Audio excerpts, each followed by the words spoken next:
بسم الله الرحمن الرحيم. عن عمر بن أبي سلمة رضي الله تعالى عنه قال قال رسول الله صلى الله تعالى عليه وسلم في الحديث: يا غلام سم الله وكل بيمينك وكل مما يليك فما زالت تلك طعمتي بعد. رواہ البخاری۔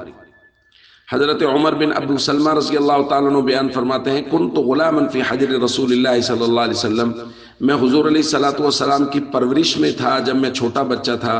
وکانت یدی تعیش فی الصحفہ، اور میرا ہاتھ پیالے میں گھوم رہا تھا، یعنی جس کاسے وغیرہ میں کھا رہے تھے تو میں جگہ جگہ سے لقمے لے رہا تھا۔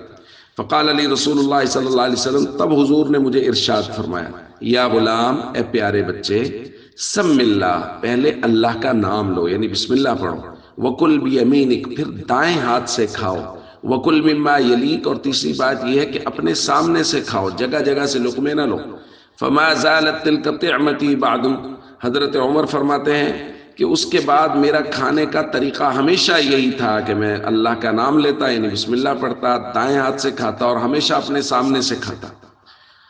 دوستو، ایک تو اس حدیث میں کھانے کا ادب بیان کیا گیا ہے، بسم اللہ پڑھنا، دائیں ہاتھ سے کھانا، اپنے سامنے سے کھانا۔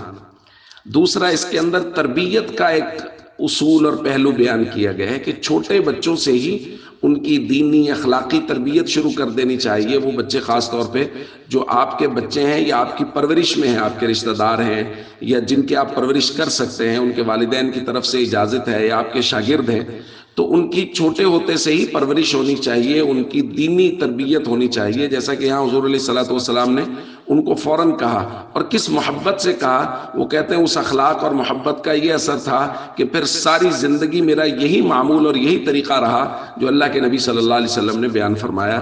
اس لیے ہمیں اپنے بچوں کی نیک اور دینی اخلاقی تربیت ہمیشہ کرتے رہنا چاہیے۔ السلام علیکم ورحمۃ اللہ وبرکاتہ۔